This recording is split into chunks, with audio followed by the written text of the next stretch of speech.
Hello everyone, welcome back to Lakshya academy. आप सभी का स्वागत है हमारे इस प्लेटफॉर्म पे, जहां पे हम प्रिपरेशन कर रहे हैं with the help of your mock test. Top 20 questions को हम डील करते हैं ऑफ योर सब्जेक्ट इकोनॉमिक्स, है ना। इकोनॉमिक्स को हम यहाँ पे डील कर रहे हैं। हर सेट में हम टॉप 20 क्वेश्चंस लेके आते हैं और इसका आज प्रैक्टिस सेट नंबर 5 है। We have already covered 4 sets of your MCQs. Okay, तो क्लास को स्टार्ट करने से पहले जो भी स्टूडेंट फर्स्ट टाइम इस प्लेटफॉर्म पे आए हैं वो हमसे कनेक्ट हो जाएंगे through the link given in your description box. वहाँ पे आपको लिंक गिवन है, पीडीएफ वगैरह की जो भी फैसिलिटी है वो आपको यहाँ से प्रोवाइड हो जाएगी। आप हमसे कनेक्ट हो जाएंगे। साथ ही साथ फास्ट ट्रैक बैचेस चल रहे हैं। If you want to join the fast track batches you can join from here. For that also आपके पास डिस्क्रिप्शन बॉक्स में लिंक है, वहाँ से आप जाके कनेक्ट हो सकते हैं and if you have any query वहाँ से कंसल्ट कर सकते हैं। ठीक है, स्टार्टिंग विद द क्लासेस।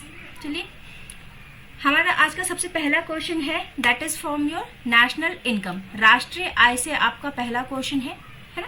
तो हमने राष्ट्रीय आय जब हमने किया है तो उसमें हमने देखा है कि नेशनल इनकम होता क्या है, कैसे कैलकुलेट करते हैं। ओके, इन सबको हमने देखा है। ठीक है, तो नेशनल इनकम यहाँ पे आपसे क्वेश्चन है कि विच of the following is not a component of gross domestic product bye expenditure method, है ना। तो जब भी आप ग्रॉस डोमेस्टिक प्रोडक्ट को जब आप कैलकुलेट करते हो ना, उसको कैलकुलेट करने के आपके पास 3 तरीके हैं।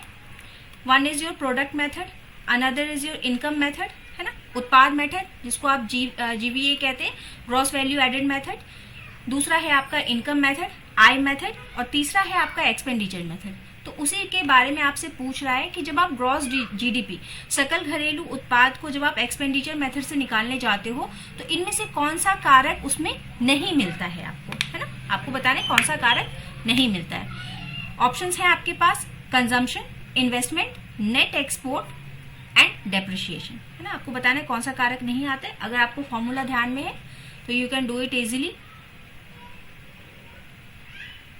इसमें क्या है आपका option D is your correct answer. जो लोग भी ऑप्शन डी दे रहे हैं दे आर करेक्ट कि डेप्रिसिएशन जो है वो आपका एक्सपेंडिचर मेथड में नहीं आता।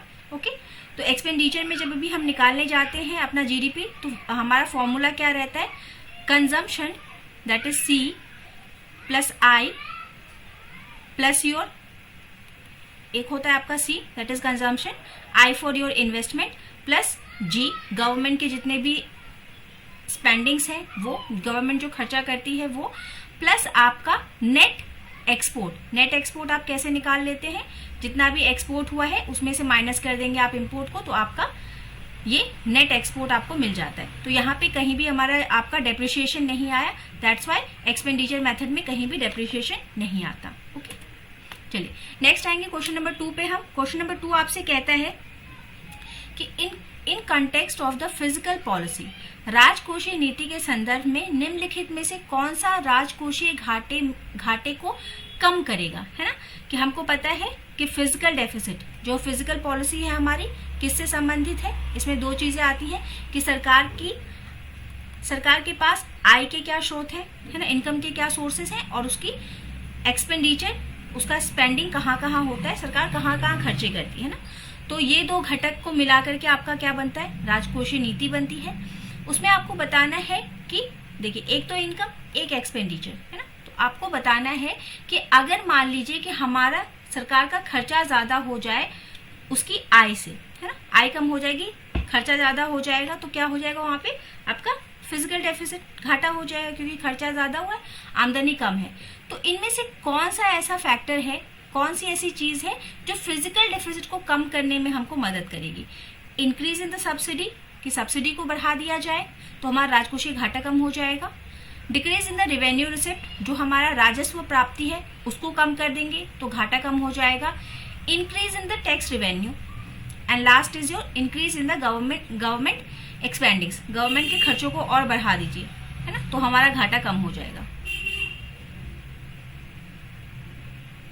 एग्जैक्टली हम यहाँ पे क्या कर सकते हैं, अगर हमको अपना फिजिकल डेफिसिट को कम करना है, यानी कि expenditure is greater than income अगर हो रखा है, तो वहां पे अगर सरकार टैक्स रेवेन्यू को इंक्रीज कर दे, है ना, अपना टैक्स स्लैब बढ़ा दे, जो लोगों से टैक्स लेती है उसको और बढ़ा दे, रेट बढ़ा दे, तो यहाँ पे क्या है, जो सरकार की आमदनियां हैं वो इंक्रीज हो जाएंगी, क्योंकि उनके पास आमदनी का दो जरिया है, एक तो टैक्स वाला, एक गैर टैक्स वाला है, tax revenues and non tax revenues.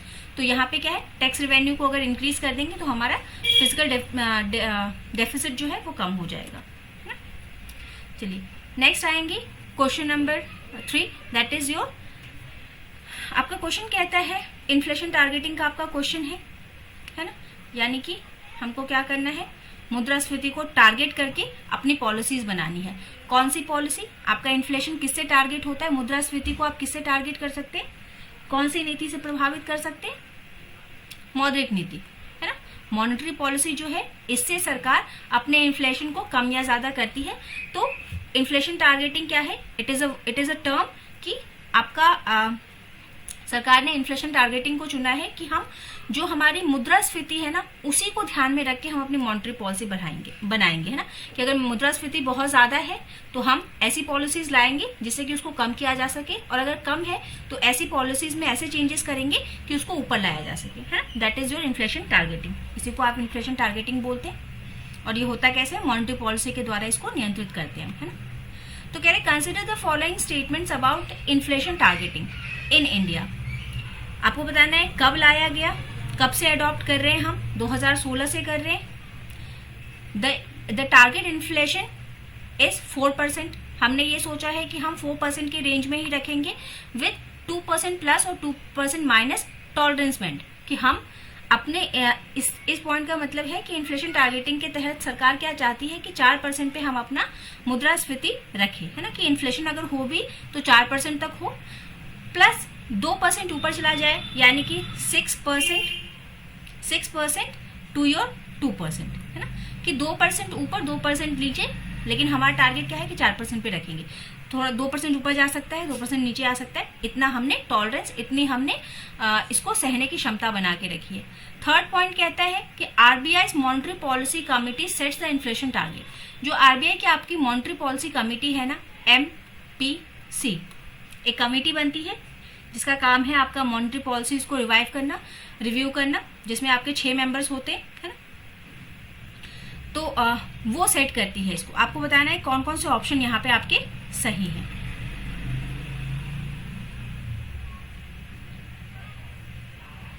One and two and three, या 1, 2, 3 तीनों ही सही हैं आपके।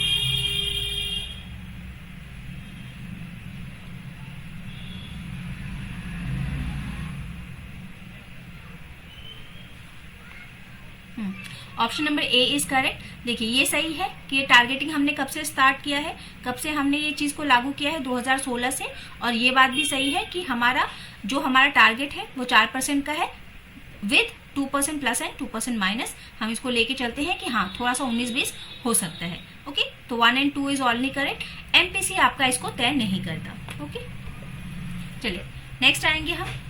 नेक्स्ट क्वेश्चन कहता है कि विच of the following does not form the part of the India's foreign exchange reserve. Bharat का जो आपका विदेशी मुद्रा भंडार है उसका हिस्सा क्या नहीं है आपका। SDR, special drawing right, gold holdings, उसके पास जो गोल्ड है वो विदेशी मुद्रा का पार्ट नहीं है। फॉरेन करेंसी असेट्स, विदेशी मुद्रा परिसंपत्तियां जो हैं वो उसका पार्ट नहीं है। या फिर आपका फिजिकल डेफिसिट उसका पार्ट नहीं है। आपको बताना है इंडिया फॉरेन एक्सचेंज रिजर्व का पार्ट कौन सा नहीं है इसमें आपका।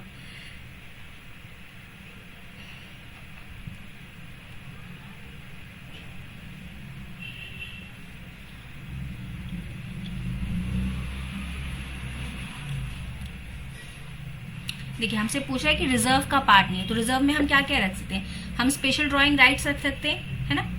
देन हम गोल्ड को रख सकते हैं, जो आपका आरबीआई के पास जो गोल्ड है वो भी क्या है, फॉरेन एक्सचेंज का पार्ट है ना, क्योंकि गोल्ड इज अ थिंग जो कि यूनिवर्सली एक्सेप्टेड है ना। हमारे पास या तो फॉरेन करेंसी हो, या तो एसडीआर हो, या तो हमारे पास ये फॉरेन करेंसी हो गया, ये एसडीआर हो गया। और गोल्ड ऐसी चीज है जो हर जगह समान रूप से चलती है। गोल्ड का मतलब गोल्ड, है ना, गोल्ड की जो वैल्यू है वो वैल्यू रहेगी। तो ये तीनों आपके रिजर्व में आते हैं। Physical deficit is not part of your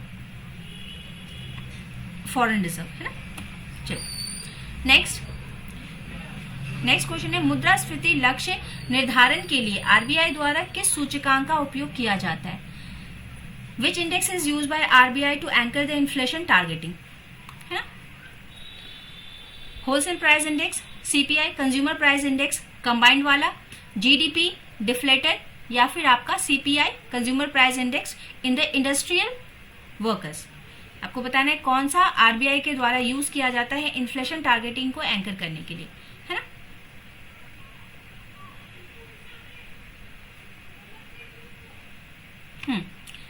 आपका answer option B is the correct answer. जो जीडीपीआई सीपीआई कंबाइंड वाला जो है, कंबाइंड का मतलब तात्पर्य क्या है यहाँ पे, संयुक्त का तात्पर्य है आपका कि रूरल प्लस अर्बन, शहरी और ग्रामीण क्षेत्र दोनों का आपका जो कंज्यूमर प्राइस इंडेक्स है, उन दोनों को कंबाइन करके हम क्या करते हैं, वहां से जो वैल्यू आती है उसको हम यूज करते हैं आपका इन्फ्लेशन टारगेटिंग में, ठीक है। एक और चीज है जीडीपी डिफ्लेटर। जीडीपी डिफ्लेटर हम कैसे निकालते हैं, सीपीआई, डब्ल्यूपीआई, ये सब आपके किस लिए यूज होते हैं, इन्फ्लेशन के लिए, सब इन्फ्लेशन को नापने के लिए यूज होते हैं, लेकिन सब हम यूज करते हैं आपका सीपीआई वाले को। लेकिन आपका सबसे अच्छा कौन सा होता है इन्फ्लेशन को दर्शाने के लिए, आपका होता है जीडीपी डिफ्लेटर जो है, ये सबसे अच्छा होता है। क्यों?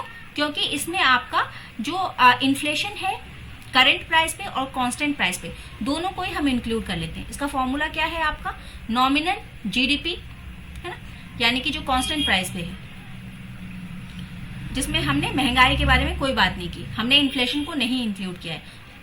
Nominal GDP divided by your real GDP. Real GDP कब होता है आपका, sorry, this is at current price and this is at your constant price, है ना। इसमें हमने इन्फ्लेशन को ध्यान में रखा है, इसमें इन्फ्लेशन को ध्यान में रखा है इनटू 100। तो इससे जो आपका इन्फ्लेशन टारगेट, इन्फ्लेशन जो पता चलता है ना, that is the actual one, क्योंकि इसमें हमने सारी चीजों को ले लिया, है ना, पूरा जीडीपी इसमें आ गया। सिर्फ हम यहाँ पे कुछ चुनिंदा उत्पादों को रखते हैं, गुड्स एंड सर्विसेज को, लेकिन जीडीपी में हम सारी चीजों को रख लेते हैं ना। GDP is what, it is the sum total of all the goods and final goods and services produce with in the country. एक देश की सीमा के अंदर जितने भी आपके फाइनल गुड्स एंड सर्विसेज बन रहे हैं, सामान और सेवाएं, वस्तु और सेवाएं बन रही है, उन सबका सम टोटल, है ना। तो जीडीपी को लिया है तो ये क्या है, ज्यादा समग्र आपको मतलब एक होलिस्टिक अप्रोच देगा इन्फ्लेशन को देखने का, है ना। चलिए नेक्स्ट आपका टॉपिक है अनएम्प्लॉयमेंट से। आपसे पूछा जा रहा है कि छिपी हुई बेरोजगारी सबसे अधिक कहां पाई जाती है। Disguised unemployment is prominent in which sector, manufacturing, विनिर्माण क्षेत्र में, सेवा क्षेत्र में, कृषि क्षेत्र में या संगठित क्षेत्र में। आपको सबसे ज्यादा कहां पे देखने को मिलता है डिस्गाइज्ड अनएम्प्लॉयमेंट, छिपी हुई अनएम्प्लॉयमेंट कहां सबसे ज्यादा देखने को मिलती है। इजी सा क्वेश्चन है हमारा जी। ये क्या है आपका, एग्रीकल्चर, कृषि विभाग में आपका सबसे ज्यादा डिस्गाइज अनएम्प्लॉयमेंट मिलता है, ठीक है। बहुत सारे टाइप के आपके अनएम्प्लॉयमेंट है, इस क्वेश्चन के माध्यम से आप सारे को एक बार रिवाइज कर लेंगे। आपका है फ्रिक्शनल अनएम्प्लॉयमेंट होता है, स्ट्रक्चरल अनएम्प्लॉयमेंट है, साइक्लिक अनएम्प्लॉयमेंट है, सीजनल अनएम्प्लॉयमेंट है। तो इन सबको आप एक एक बार देख लेंगे ना कि क्या होते हैं। हम सबको अगर डिस्कस करेंगे, we don't have that much time. अगर आप कहेंगे तो पर्टिकुलरली कहीं और उसको डिस्कस कर लेंगे किसी और क्लास में, उस पर क्वेश्चंस लेके आ जाएंगे सो दैट कि आपका कवर हो जाए। ओके, चलिए नेक्स्ट क्वेश्चन है हमारा एफआरबीएम एक्ट से। कहता है कि एफआरबीएम एक्ट जो है इसका उद्देश्य क्या है आपका, है ना। एफआरबीएम का मतलब क्या,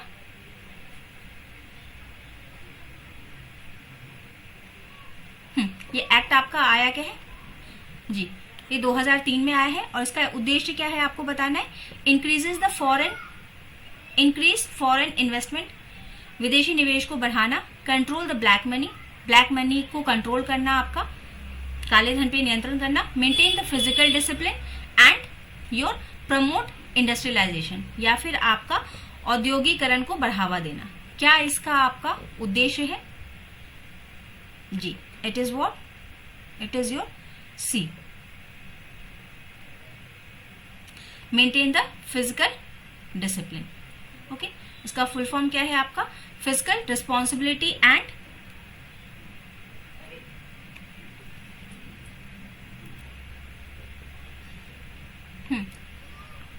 इसका फुल फॉर्म क्या है आपका, physical responsibility and your budget management, है ना। यानी कि फिजिकल पॉलिसी में जितना भी आपका डिसिप्लिन लाने का काम है, यानी कि वो बहुत ना तो बहुत ज्यादा डेफिसिट में चला जाए, ना ही तो बहुत ज्यादा हाई हो जाए, तो फिजिकल रिस्पॉन्सिबिलिटी है इस पे, प्लस बजट मैनेजमेंट, जो आपका बजट आता है ना उसका मैनेजमेंट करना भी, इन दोनों की निगरानी करना आपका FRBM एक्ट का मुख्य उद्देश्य है। आया कब है? 2003 में आया है आपका। राजकोषीय अनुशासन को बनाए रखना इसका उद्देश्य है। नेक्स्ट हम आएंगे CPI से क्वेश्चन, कंज्यूमर प्राइस इंडेक्स से। कह रहे हैं कि which among the following has the largest weight in the CPI basket. हमने कहा कि CPI क्या है आपका? Consumer price index. Consumer price index में हम कुछ चुनिंदा आपके गुड्स एंड कुछ सर्विसेज को रखते हैं, जिनकी प्राइजेस को हम चेक करते हैं कि पिछले गए वर्षों में, बीते वर्षों में आपका उन चीजों में कितने का बढ़ोतरी हुई है ना। तो उसी से हम मापते हैं कि कितना ज्यादा इन्फ्लेशन हुआ है, कितना % इन्फ्लेशन है बेस ईयर से। Base year is your 2011 and 12, है ना। हमने एक आधार साल हमने मान के रखा है। यहां से अभी को हम कंपेयर करेंगे कि 2024 में 2011-12 की तुलना में 2024-25 में या 25-26 में कितना ज्यादा प्राइस बढ़ा है, उससे हम पता करेंगे कितना इन्फ्लेशन है। ओके, तो दैट इज योर CPI। तो ये जो बास्केट बनाते हैं ना, इसमें कुछ गुड्स एंड सर्विसेज को हम रखते हैं। तो आपको बताना है कि सबसे लार्जेस्ट वेटेज किसका है, फूड एंड बेवरेजेस का, फ्यूल एंड लाइट का, ट्रांसपोर्ट एंड कम्युनिकेशन का, या हाउसिंग का। वो जो हमने बास्केट बनाया है जिसमें हमने कुछ वस्तुएं या कुछ सेवाओं को रखा है, तो उसमें सबसे ज्यादा महत्वपूर्ण या सबसे ज्यादा भारित चीज आपकी कौन सी है? खाद्य एवं पेय पदार्थ, ईंधन एवं प्रकाश, परिवहन एवं संचार, आवास, है ना। एकदम सही। फूड एंड बेवरेजेस जो है आपका खाने पीने की वस्तुएं जो है उसका सबसे ज्यादा भार है आपका CPI में। नेक्स्ट अगेन इन्फ्लेशन से क्वेश्चन है आपका। इन्फ्लेशन आपके मेनली दो प्रकार के, वैसे तो बहुत प्रकार के हैं आपके, बट मेन हम दो प्रकार के मानते हैं।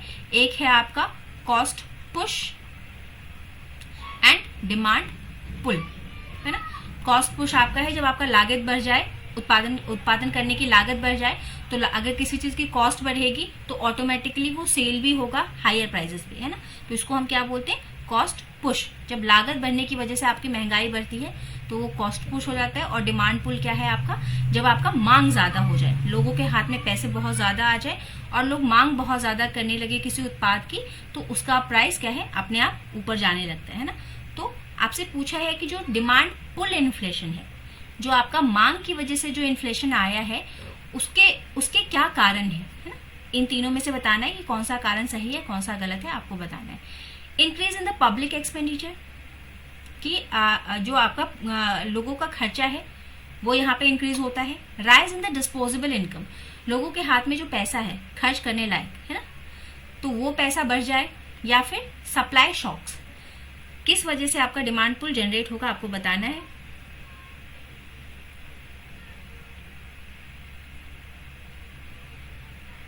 देखिए, अगर डिमांड की बात आ रही है तो यहाँ पे सप्लाई की बात नहीं आनी चाहिए, तो इसको छोड़ के बाकी दोनों हमारा सही हो जाएगा कि लोग खर्चा ज्यादा करने लगे। और खर्चा क्यों करने लगे? क्योंकि उनके हाथ में पैसा बहुत ज्यादा आ चुका है। पब्लिक एक्सपेंडिचर, सरकार भी खर्चा करने लगी है, लोग भी खर्चा करने लगे, है ना। तो यहाँ पे आपका क्या है? जब खर्चा, लोगों के पास पैसे आ जाएंगे तो ऑटोमेटिकली क्या है? आपकी डिमांड जनरेट हो जाएगी, और डिमांड जनरेट होगी तो आपका महंगाई ऑब्वियसली बढ़ जाएगा, है ना। तो हमेशा ये नहीं सोचना है कि चीजें महंगी हो रही हैं, ये भी हो सकता है कि हमारे पास ज्यादा पैसा आ रहा है इसलिए चीजें महंगी हो रही है ना।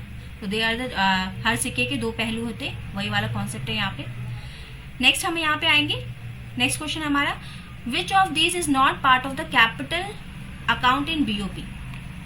बैलेंस ऑफ पेमेंट, भुगतान संतुलन।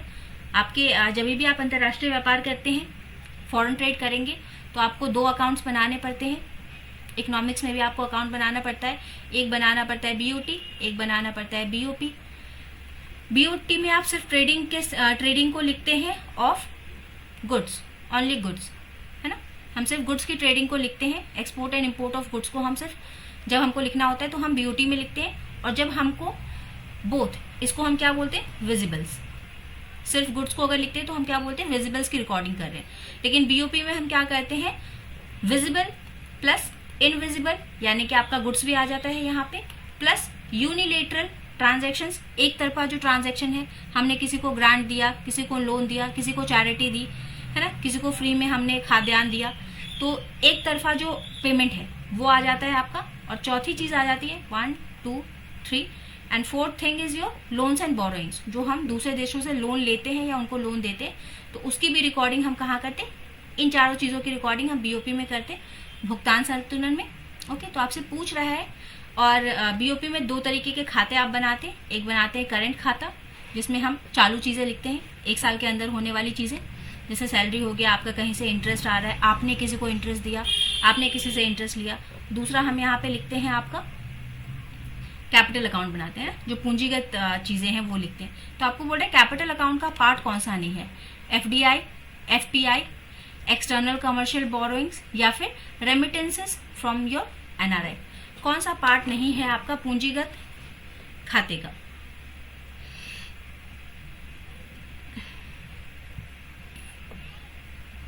देखिए ये तीनों तो आपके कैपिटल अकाउंट के हैं, this is not the part of your capital account, ठीक है, ये कैपिटल अकाउंट में आपका नहीं आता, विदेशों से आने वाला या जाने वाला पैसा नहीं आता आपका।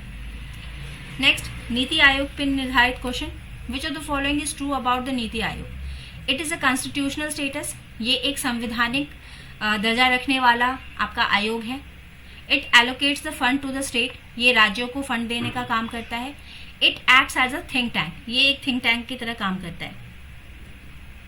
बताना कौन सा आपका ऑप्शन जो है आपका ट्रू है।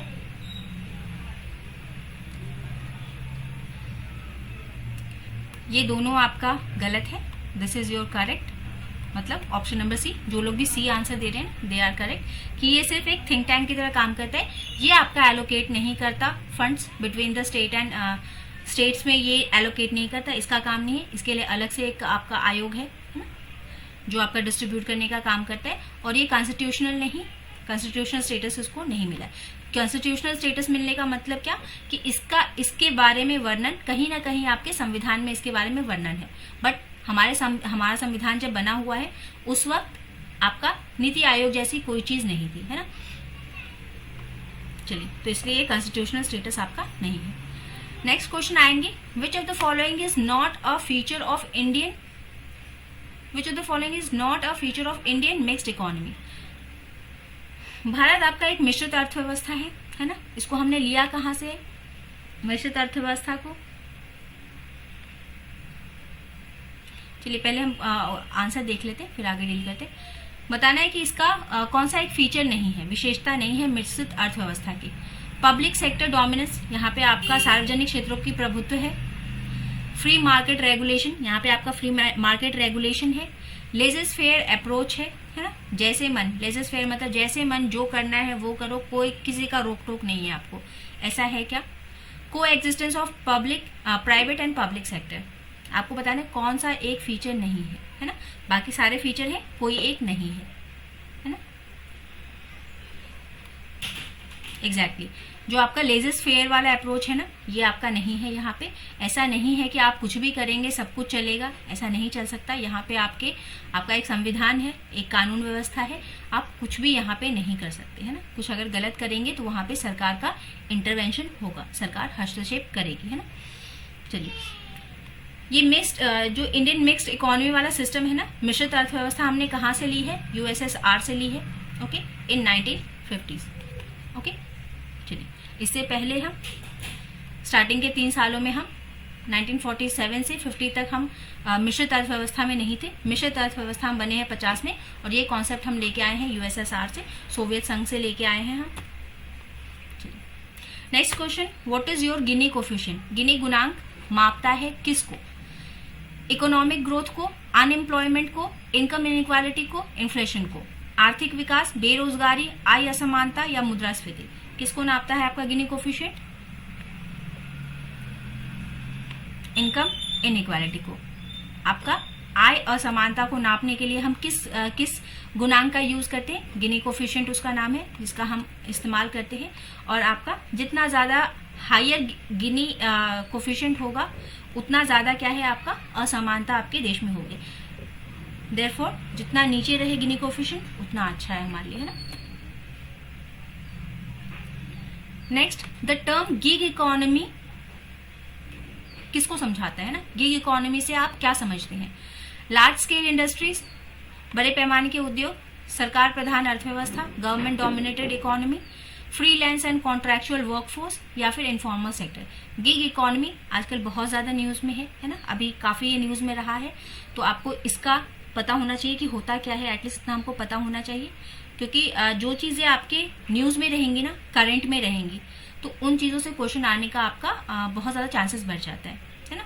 तो आपको करंट चीजों को बहुत ध्यान में रखना है, क्योंकि जो करंट में चल रहा है ना, वहीं से आपका क्वेश्चन फ्रेम होगा, है, क्योंकि किसी के पास इतना टाइम नहीं है कि आपका पोथी पत्रा उठा करके फिर वहां से क्वेश्चंस बनाए। वो क्वेश्चन कहाँ से बनाएगा, जो उसको सामने दिख रहा है ना, और वो भी ये जानना चाहता है कि आप अपनी अर्थव्यवस्था के बारे में कितने जागरूक हैं, आपकी अर्थव्यवस्था में, आपके देश में हो क्या रहा है, आपको उस चीज की भनक भी है या नहीं, है ना। तो जो करंट में चल रहा है ना, उन चीजों को हमको ज्यादा ध्यान देना है। तो गिग इकोनॉमी आपका बहुत अभी चर्चाओं में था। देन एक अभी ऑरेंज इकोनॉमी, है ना, नारंगी, ऑरेंज, संतरा इकोनॉमी, ये वाला भी आपका चर्चा में था, न्यूज में था, है ना। तो आपको इन सब का एटलीस्ट मतलब पता होना चाहिए। तो गिग इकोनॉमी कौन सा है आपका, फ्रीलांस, है ना। फ्रीलांस एंड कॉन्ट्रैक्चुअल वर्कफोर्स जो है, इसके बारे में गिग इकोनॉमी आपको बताता है ना, कि फ्रीलांसिंग काम होता है कि मतलब काम कहीं और का है, इंसान कहीं और बैठ के काम कर रहा है, कॉन्ट्रैक्ट पे वर्कफोर्स काम कर रहा है ना। तो ये वाला आपका बहुत ज्यादा आपका चर्चाओं में था अभी। और ऑरेंज इकोनॉमी अभी आपने सुना होगा, वेव समिट हुआ है आपका मुंबई में।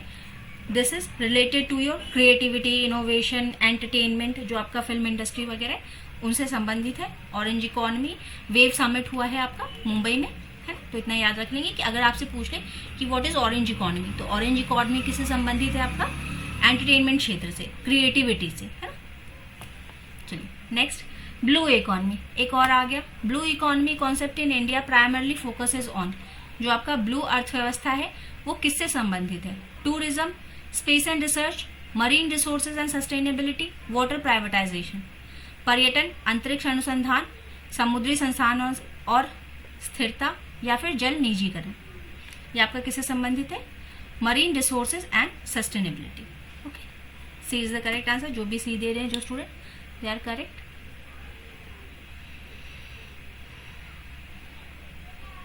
Next question, which is the nodal ministry for preparing the economic survey of India. जो आपका आर्थिक सर्वेक्षण होता है, दो तरीके के आपके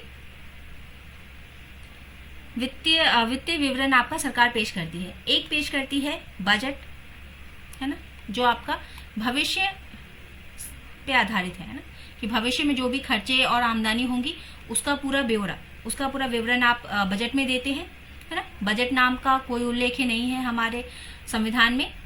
आर्टिकल 112 में बात की गई है फाइनेंशियल स्टेटमेंट की, है ना। कोई बजट वर्ड कहीं यूज नहीं है हमारे संविधान में। आर्टिकल 112 में बस फाइनेंशियल स्टेटमेंट यानी कि वित्तीय विवरण का जिक्र किया गया है, जिसमें आपके ये दोनों आ जाते हैं, budget and your economic survey, है ना। तो बजट जो है आपका वो भविष्य में कितना खर्चा और आमदनी होने वाली है उसका पूरा स्टेटमेंट है। और इकोनॉमिक सर्वे जो है वो पास्ट में, पिछले साल आपने कितना इनकम और कितना खर्चा किया है, कहाँ कहाँ से इनकम आया, कहाँ कहाँ खर्चा किया, किस टारगेट को अचीव किया, किसको नहीं अचीव किया। तो ये सारी चीजें जब आप बताते हैं तो वो किस में बताते हैं, इकोनॉमिक सर्वे में, है ना। दोनों आपका केंद्र में भी आता है बजट एंड इकोनॉमिक सर्वे, राज्य में भी आता है economic budget and survey.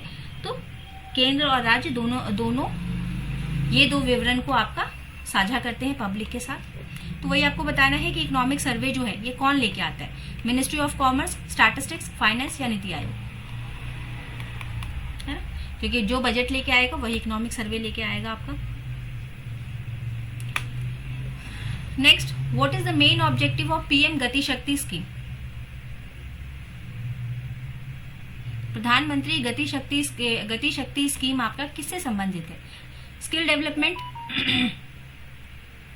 Housing for poor, गरीबों के लिए आपका घर, इंटीग्रेटेड इंफ्रास्ट्रक्चर डेवलपमेंट, या फिर स्मार्ट सिटी मिशन। एकदम सही, सी, इंटीग्रेटेड इंफ्रास्ट्रक्चर डेवलपमेंट से आपका संबंधित है पीएम गति शक्ति, है ना, कि हमको एक एकीकृत बुनियादी ढांचा बनाना है, यानी कि पूरी कनेक्टिविटी के साथ हमको क्या करना है, बुनियादी ढांचे का निर्माण करना है, ताकि जो भी स्कीम्स है, प्रोग्राम्स है, मेक इन इंडिया वगैरह है, तो इन सब चीजों को क्या है, एक गति मिल सके, है ना, आसानी से चीजें हो सके। इसलिए हमको एक इंटीग्रेटेड इंफ्रास्ट्रक्चर डेवलपमेंट करना है अपने देश का। नेक्स्ट, राष्ट्रीय आय समिति की स्थापना किस वर्ष की गई? राष्ट्रीय आय, नेशनल इनकम, नेशनल प्लानिंग जो हमारी हुआ करती थी, 5 ईयर प्लानिंग, तो वो किस नेशनल इनकम समिति की स्थापना आपकी कब हुई है बताना है। 49, 50, 55 एंड 60 कब हुई है आपकी? 50 नहीं, 49 में हुई है। पहले समिति बनी, फिर संस्था बनी है आपकी, है ना। पहले ये समिति बनाई गई, उस समिति के रिकमेंडेशन पे आपकी नेशनल प्लानिंग कमीशन का गठन हुआ, है ना, 1950 में, और 51 से आपका 5 ईयर प्लान आने लगा। Next and the last question of the day कि the concept of human development index, मानव विकास सूचकांक, HDI, ये किसके द्वारा डेवलप किया गया था? ये अवधारणा, ये कॉन्सेप्ट किसके द्वारा डेवलप किया गया है आपका बताएंगे। अमात्य सेन एंड महबूबुल हक, UNDP, आपका जो आपका UN है, United Nations for Development Programme, and World Bank ने इसका सजेशन दिया, IMF ने दिया, वर्ल्ड इकोनॉमिक फोरम ने दिया। किसने ये अवधारणा सबसे पहले दी है आपकी बताना है आपको, ABCD।